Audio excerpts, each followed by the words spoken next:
right? So one of the main reasons why I wanted to do, or we wanted to do this interview is to promote your new book. And so I have a copy right here.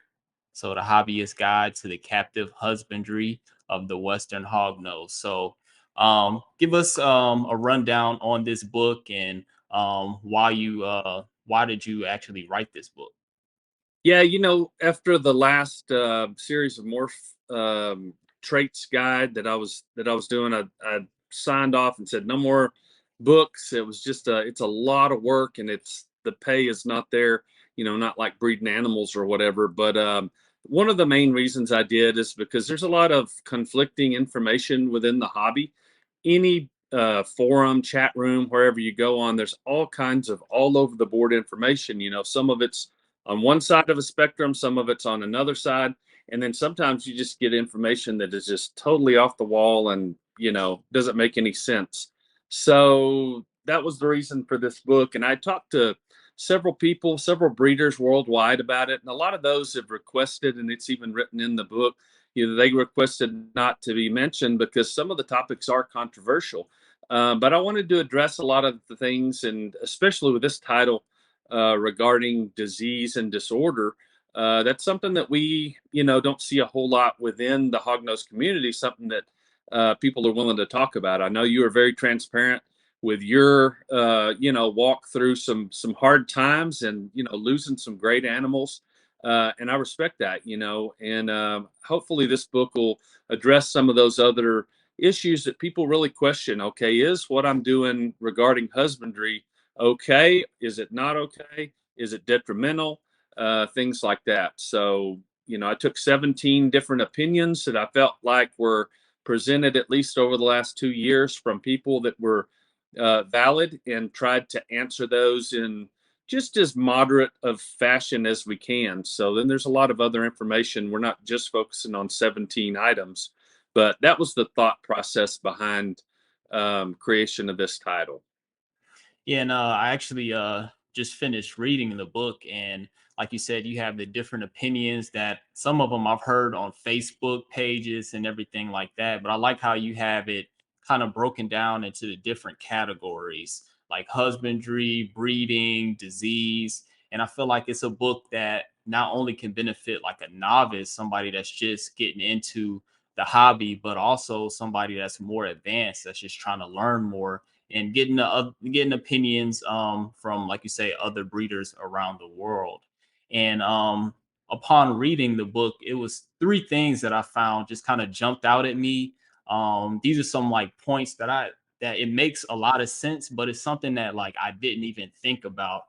The first one was there's a section of the book where you talk about like air quality, and you talked about how you now use aloe vera plants in your hognose room to remove some of the toxins and I guess to increase the oxygen level in your hognose room. And you found that to be beneficial because that's something that I never really thought about. And you kind of mentioned that it may not be a good idea for some people to keep their hognose snakes in their garage because of like the exhaust from the car. The airflow might not be there. And that's something that probably a lot of people won't even think about. Yeah, I think a lot of us have to kind of, especially for family people or whatever. The hognose snakes just go wherever we can. It may be a closet. I know people that keep them in their bathrooms, bedrooms, spare rooms, whatever. And so that was something that was kind of combined. I had a professor that when I went back to school a few years ago that was teaching about the especially the succulents, how that they pull in all kinds of toxins, and they're able to remove those from the air. So they really, really improve air quality. Aloe vera is everywhere, so it's a very common plant amongst other succulents that you can do and bring into a room. So what I saw with it was when I brought it in, it just improved the air quality. Less smell from just ammonia and whatever. You get those smells the more animals you have, especially having multiple animals that are concentrated in a smaller area, which we're able to do with these small, fossorial species.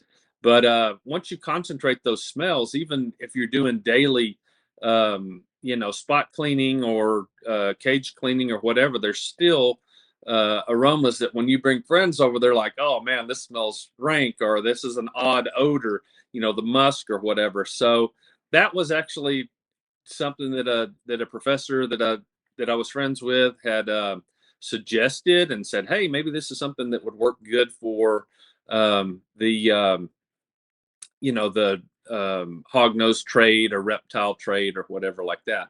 So yeah, that was something really exciting that we tried. As a point, I mean, the city of LA has talked about doing massive walls, of aloe vera and other succulents to remove smog.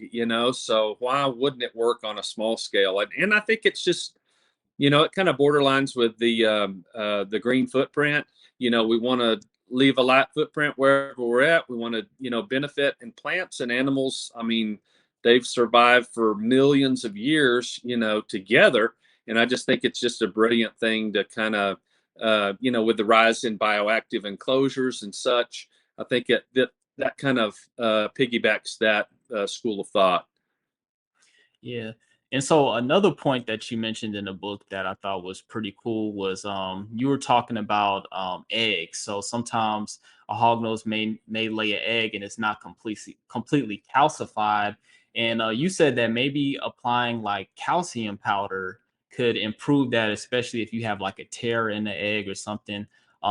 Is that something that you've done personally and had like success with? Yeah, and actually, I mean, that's a brand new thing. We talked about a little while ago about advanced breeders kind of looking at something that they can, pick up some cues from. This year, John Lynch and I decided that within our individual collections, we were going to look at all the information that we could find on hognose and try to be able to breed better and do, have a more efficient system and just be open to new ideas. I think a lot of times we get locked into these, schools of thought where we don't change anything, and you just end up producing the same way you've always produced. So that was one of the things that we kind of looked at. Some of the clutches of eggs I had early on this year had just thin membranes where they weren't calcified. And so I put some calcium powder on those, and they actually hatched well. And I've had eggs in the past that when they got those on there, they began to sweat or rupture and it killed the egg.